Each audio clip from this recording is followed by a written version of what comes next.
Hello everyone, welcome back to my channel. अस्सलाम वालेकुम। कैसे हैं आप सभी? उम्मीद करती हूँ आप लोग बहुत अच्छे से होंगे। तो यहाँ पर आप सभी देख सकते हैं, इस वीडियो में मैं आप लोगों को कराने वाली हूँ फारसी के ऑब्जेक्टिव क्वेश्चन। इसमें आप लोग को 10, 15, 20 क्वेश्चन देखने को नहीं मिलेंगे। यहाँ पे आप लोग को टोटल 50 क्वेश्चन देखने को मिलेंगे। सारे के सारे इंपॉर्टेंट है। इसमें से आप लोग को ज़रूर लगभग क्वेश्चन एग्जाम पेपर में देखने को मिलेंगे, इसलिए आप सारा क्वेश्चन ज़रूर नोट डाउन कीजिएगा। एक एक क्वेश्चन प्रैक्टिस कीजिएगा।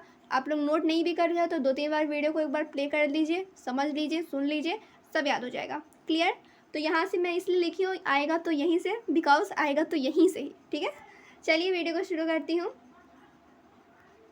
तो यहाँ पर मैं आप लोगों को किस तरह से क्वेश्चन कराने वाली हूँ। यहाँ पे आप लोग देख सकते हैं ऑप्शनल क्वेश्चन है, यानी कि ऑब्जेक्टिव क्वेश्चन है। तो यहाँ पे ऑप्शन देखने को मिलेंगे, क्वेश्चन देखने को मिलेंगे, ऑप्शन देखने को मिलेंगे। तो यहाँ पे मैं आप लोग को क्वेश्चन कुछ इस तरह से कराने वाली हूँ।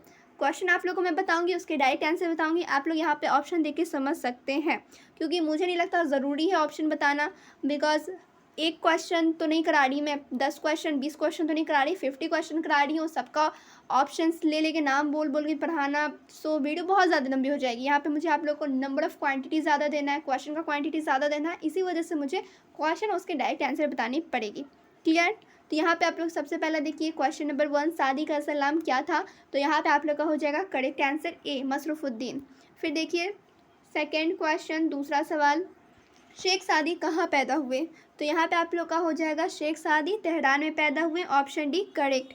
फिर देखिए दूसरा क्वेश्चन, सादी आला तालीम के लिए कहाँ तशरीफ़ ले गए? तो यहाँ पे आप लोग देख सकते हैं इसका करेक्ट आंसर हो जाएगा सी, यानी कि बगदाद। फिर देखिए दूसरा क्वेश्चन है, सादी की शायरी की मजमूए का क्या नाम है? तो सादी की शायरी के मजमूए का नाम क्या है? तो कुलियात शादी, यानी कि ऑप्शन बी हो जाएगा करेक्ट। फिर देखिए दूसरा सवाल, गुलिस्तान कैसी किताब है? तो यहाँ पे आप लोग देख सकते हैं नस्र व नज़्म दोनों में, यानी ऑप्शन सी हो जाएगा करेक्ट। फिर देखिए दूसरा क्वेश्चन है, मैं जल्दी आप लोगों को सारा क्वेश्चन करा देती हूँ कि आप लोग का टाइम भी बचे और ज़्यादा से ज़्यादा क्वेश्चन आप लोग कर भी सकें। काबूसनामा के मुसन्निफ़ का नाम बताइए? तो यहाँ पे आप लोग का हो जाएगा ए, ऑप्शन करेक्ट, यानी कि अंसरुल माली। फिर देखिए दूसरा क्वेश्चन है, किकाउस की कौन सी किताब आपके निशाब में शामिल है? यानी कि किकाउस की कौन सी किताब जो निशाब में शामिल है, यानी कि सिलेबस में शामिल है? तो यहाँ पे आप लोग का हो जाएगा शाहनामा, ऑप्शन डी करेक्ट। फिर देखिए दूसरा क्वेश्चन है, दूसरा सवाल है, किकाउस ने किताब अपने बेटे की नसीहत के लिए लिखी, उस बेटे का नाम क्या था? तो उस बेटे का नाम क्या था? तो गिलान शाह, यानी कि ऑप्शन ए हो जाएगा करेक्ट। फिर देखिए दूसरा सवाल, मज़मून जश्न नौरोज़ के मुसन्निफ़ कौन है? तो मज़मून जश्न नौरोज़ के मुसन्निफ़ यहाँ पे आप लोग का ज़हरा खानड़ी, यानी कि ऑप्शन ए हो जाएगा करेक्ट। फिर देखिए दूसरा सवाल, जमशेद कहाँ का बादशाह था? तो जमशेद कहाँ का बादशाह था? तो सऊदी अरब का बादशाह था, यानी कि ऑप्शन डी हो जाएगा करेक्ट। फिर देखिए दूसरा सवाल, कदीम ईरान में जो जश्न मनाया जाता था उसे क्या कहते हैं? तो कदीम ईरान में जो जश्न मनाया जाता है उसे जश्न नौरोज़ कहते हैं, यानी कि ऑप्शन सी करेक्ट हो जाएगा। फिर देखिए दूसरा सवाल, थोड़ा मैं इसे बड़ा कर लेती हूँ, हिंदुस्तान की पहली खातून वज़ीर आज़म कौन है? तो हिंदुस्तान की पहली खातून वज़ीर आज़म इंदिरा गांधी हैं, यानी कि ऑप्शन बी हो जाएगा करेक्ट। फिर देखिए दूसरा सवाल है, मुग़लिया हुकूमत में कौन सी खातून बाअसर थी? तो मुग़लिया हुकूमत में जो खातून बाअसर थी उनका नाम है नूरजहाँ, यानी कि ऑप्शन सी हो जाएगा करेक्ट। आप लोगों के एग्ज़ाम पेपर में भी कुछ इसी तरह का सवाल होगा। मैं आप लोगों को PYQs करा रही हूँ हर सब्जेक्ट का, तो वहाँ पे आप लोगों को समझ में आएगा कि किस तरह से सवाल बनते हैं, किस तरह से पूछे जाते हैं, एग्ज़ाम का पैटर्न क्या है, सारा कुछ आप लोगों को PYQs करेंगे तो समझ में आ जाएगा। फिर यहाँ पे देखिए हिंदुस्तान की पहली खातून सदर जमहूरिया कौन थी? तो यहाँ पे हिंदुस्तान की पहली खातून सदर जमहूरिया सरोजनी नायडू नहीं थी, प्रतिभा देवी सिंह पटेल थी, यानी कि ऑप्शन बी हो जाएगा करेक्ट। फिर देखिए दूसरा सवाल, सूबा आसाम में खातून वज़ीर आला कौन थी? तो सूबा आसाम में खातून वज़ीर आला अनवरा तैमूर थी, यानी कि ऑप्शन ए हो जाएगा करेक्ट। फिर देखिए दूसरा क्वेश्चन, शाहनामा के मुसन्निफ़ कौन है? मुसन्निफ़ यानी कि राइटर नेम, जो शाहनामा है उसके मुसन्निफ़ कौन है, उसे लिखा किसने है? तो यहाँ पे आप लोग देख सकते हैं ऑप्शन सी हो जाएगा करेक्ट, यानी कि फिरदौसी ने। फिर देखिए यहाँ पे किस तरह से सवाल लिखा गया है, शाहनामा में किस मुल्क की तारीख बयान की गई है? तो ईरान की, ऑप्शन बी हो जाएगा आप लोग का सही। फिर देखिए फिरदौसी के शेर में अजम से मुराद कौन सा मुल्क है? तो फिरदौसी के शेर में अजम से मुराद ईरान है, यानी कि ऑप्शन बी। फिर देखिए दूसरा सवाल, अमीर खुसरो के वालिद का नाम क्या था? तो अमीर खुसरो के वालिद का नाम सैफुद्दीन महमूद था, यानी कि यहाँ पे हो जाएगा आप सभी का ऑप्शन ए करेक्ट। फिर दूसरा क्वेश्चन है, अमीर खुसरो की पैदाइश कब हुई? अमीर खुसरो की पैदाइश हुई 1651 हिजरी में। यहाँ पे आप लोग देख रहे होंगे हे, छोटा सा हे लिखा हुआ है, इससे क्या मुराद है? हे ये है हिजरी, हिजरी का यहाँ पे सिंबल है, साइन है ये, ठीक है। तो जहाँ पे भी आप लोग देखो हे लिखा हुआ है यानी कि हिजरी है, तो यहाँ पे आप लोग देख सकते हैं अमीर खुसरो की पैदाइश कब हुई? तो 651 हिजरी में हुई, ऑप्शन बी करेक्ट हो जाएगा। फिर यहाँ पे देखिए अमीर खुसरो की मशहूर बुजुर्ग से बैत थे, यानी कि यहाँ पे आप लोग देखिए ऑप्शन दिए हुए हैं, यहाँ पे आप लोग करेक्ट आंसर हो जाएगा बी निज़ामुद्दीन औलिया, ठीक है, यहाँ पे नीचे दिया हुआ भी है। फिर देखिए यहाँ पे दूसरा सवाल, अमीर खुसरो की वफ़ात कब हुई? तो यहाँ पे भी आप लोग देखिए हिजरी में ये यहाँ पे दिया हुआ है, तो यहाँ पे आप लोग का हो जाएगा 725 हिजरी में, ठीक है, यहाँ पे ऑप्शन सी करेक्ट। फिर नेक्स्ट क्वेश्चन है, अमीर खुसरो का मज़ार कहाँ है? तो अमीर खुसरो का मज़ार कहाँ है? दिल्ली में है, ऑप्शन ए हो जाएगा करेक्ट। फिर दूसरा क्वेश्चन देखिए, जिस किताब में शायरों और अदीबों के हालात बयान किए जाते हैं उसे क्या कहते हैं? तो तज़किरा, ऑप्शन ए हो जाएगा वहाँ पे करेक्ट। फिर देखिए आरज़ू का असल नाम क्या था? तो आरज़ू का असल नाम सिराजुद्दीन अली ख़ां था, ऑप्शन बी हो जाएगा करेक्ट। फिर यहाँ पे है दूसरा क्वेश्चन, आरज़ू की पैदाइश कब हुई? आरज़ू की पैदाइश कब हुई? तो 1100 हिजरी में हुई, ऑप्शन डी हो जाएगा करेक्ट। फिर यहाँ पे आप लोग देखिए आरज़ू की वफ़ात कब हुई? ये क्वेश्चन तो मैं आप लोग को करा दी हूँ। नहीं, यहाँ पे आरज़ू की पैदाइश कब हुई? तो आरज़ू की पैदाइश 1100 हिजरी में हुई। फिर यहाँ पे आरज़ू की वफ़ात कब हुई? तो आरज़ू की वफ़ात हुई आप लोगों का 1171 हिजरी में, यानी कि ऑप्शन डी हो जाएगा करेक्ट। कहीं पर बड़ा कहीं पे छोटा हो गया। चलिए यहाँ पे आप लोग देखिए आरज़ू की वफ़ात कहाँ हुई, ठीक है, तो आरज़ू की वफ़ात लखनऊ में हुई, यानी कि ऑप्शन ए करेक्ट हो जाएगा।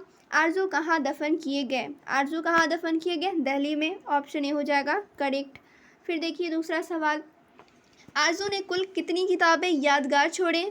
तो 15, तो यहाँ पे ऑप्शन सी हो जाएगा करेक्ट। फिर यहाँ पे देखिए हम्द में किसकी तारीफ़ की जाती है? हम्द में खुदा की तारीफ़ की जाती है, ऑप्शन ए हो जाएगा करेक्ट। फिर यहाँ पे देखिए दूसरा क्वेश्चन, आपके निसाब में शामिल हम्द किस शायर की है? तो अतार की, ठीक है, ऑप्शन बी हो जाएगा करेक्ट। फिर अतार की पैदाइश कब हुई? तो यहाँ पे आप लोग ऑप्शन देख सकते हैं, तो यहाँ पे आप लोग का हो जाएगा 1119, हाँ यहाँ पे है 1119 हो जाएगा करेक्ट आंसर। फिर यहाँ पे आप लोग देखिए कौन सूफ़ी शायर अतार को अपना पेशवा मानता था, पेशवा मानते थे, ठीक है, तो यहाँ पे आप लोग मौलाना रोम, जो ऑप्शन डी हो जाएगा करेक्ट। अतार का इंतकाल कब हुआ? तो अतार का इंतकाल हुआ 1229 में, ऑप्शन बी हो जाएगा आप सभी का करेक्ट। फिर चलिए दूसरे क्वेश्चन की तरफ मैं लेकर चलती हूँ। शहरयार का असल नाम क्या था? शहरयार का असल नाम मोहम्मद हुसैन था, ऑप्शन ए हो जाएगा करेक्ट। फिर देखिए शहरयार की पैदाइश कब हुई? शहरयार की पैदाइश कब हुई? तो 1904 में हुई, बी हो जाएगा करेक्ट आंसर। तेहरान के किस अदारे में शहरयार ने आला तालीम हासिल की? तो दारुल फ़नून में की थी, तो यहाँ पे ऑप्शन सी हो जाएगा करेक्ट। फिर दूसरा सवाल है, शहरयार के वालिद का नाम क्या था? तो शहरयार के वालिद का नाम मीर आका था, तो यहाँ पे ऑप्शन बी हो जाएगा करेक्ट। शहरयार को शायरी के अलावा और किस फ़न से लगाव था? तो फ़न मौसीकी से लगाव था, यानी कि ऑप्शन बी हो जाएगा करेक्ट।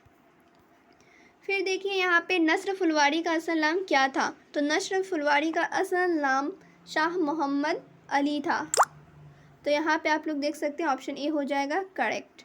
फिर नस्र फुलवारी किस साल पैदा हुए? तो 1833 में पैदा हुए, ऑप्शन बी हो जाएगा करेक्ट। नस्र फुलवारी किस साल में खानका मजीबिया के सजादा नशी हुए? तो यहाँ पे आप लोग देख सकते हैं ऑप्शन सी हो जाएगा करेक्ट, 1268, ठीक है। फिर दूसरा सवाल है, नस्र फुलवारी का इंतकाल कब हुआ? तो यहाँ पे आप लोग देख सकते हैं 1878 में हुआ, 1878 हिजरी में हुआ, जहाँ जहाँ पे आप लोग हे देख लो यानी कि हिजरी हुआ, तो यहाँ पे आप लोग देख सकते हैं करेक्ट आंसर बी हो जाएगा। फिर यहाँ पे आप लोग देखिए ये है सबसे आखिरी क्वेश्चन, ठीक है, नस्र फुलवारी का दीवान कब शाया हुआ? तो यहाँ पे आप लोग हो जाएगा 1297 हिजरी, यानी कि ऑप्शन ए हो जाएगा करेक्ट। मुझे लगता है वीडियो ज़्यादा लंबे नहीं हुई है, ठीक है। आप लोग देख सकते हैं कितने कम वक्त में मैं आप लोग को 50 क्वेश्चन करा दी हूँ, ठीक है। अब मैं आप लोग को 10-15 क्वेश्चन 1 घंटे में कराऊंगी तो सही तो बात नहीं है ना। इसीलिए मैं सोची कि आप लोग को ज़्यादा से ज़्यादा क्वेश्चन कराऊं कि आप लोग का इसमें से कोई भी क्वेश्चन टकरा गया तो समझिए अच्छे मार्क्स आ जाएंगे। जैसे आप लोग यहाँ पर देखते होंगे, यहाँ पे आप लोग समझिए, जैसे यहाँ पर क्वेश्चन पूछा गया है अमीर खुसरो के वालिद का नाम क्या था, ठीक है। उसका फिर आप लोग दूसरा सवाल देखेंगे, अमीर खुसरो के बारे में पूछ रहा है, फिर यहाँ पे आप लोग देखिए अमीर खुसरो के बारे में पूछ रहा है, फिर यहाँ पे भी अमीर खुसरो। तो यहाँ पे आप लोग देख सकते हैं 5-6 सवाल एक ही इंसान के बारे में पूछ रहा है। वैसे आप लोग यहाँ पे लगभग आप लोग देखेंगे जहाँ जहाँ पे मैं क्वेश्चन कराई हूँ वहाँ पे ज़्यादा करके एक ही आदमी के बारे में, एक ही इंसान के बारे में ज़्यादा सवाल पूछ रहा है। ज़्यादा जैसे कोई भी शेर है उन्हीं के बारे में ज़्यादा क्वेश्चन पूछ रहा है, क्लियर। तो आप लोग के एग्ज़ाम में भी इसी तरह से सवाल पूछते हैं, वहाँ पे कोई भी एक, जैसे कि यही आप लोग एग्जाम्पल समझिए, जैसे कि अमीर खुसरो है, क्लियर। अमीर खुसरो है तो उन्हीं के बारे में यहाँ पे सवाल 5-6 क्वेश्चन आप लोगों को देखने को मिला ना। हो सके यही क्वेश्चन आप लोग के एग्जाम में आ जाए और यही सब सवाल रहे। कोई एक शेर को ले लेता है, वो उसी के बारे में सिर्फ क्वेश्चन पूछ देता है। इसलिए आप लोगों को हर एक के बारे में जानना ज़रूरी है और इसीलिए मैं एक एक शेर का बहुत सारा क्वेश्चन कराती हूँ कि आप लोग का प्रैक्टिस हो जाए, इसीलिए, ठीक है। वीडियो अच्छी लगी हो तो लाइक ज़रूर कीजिएगा। फिर मिलती हूँ दूसरे वीडियो में।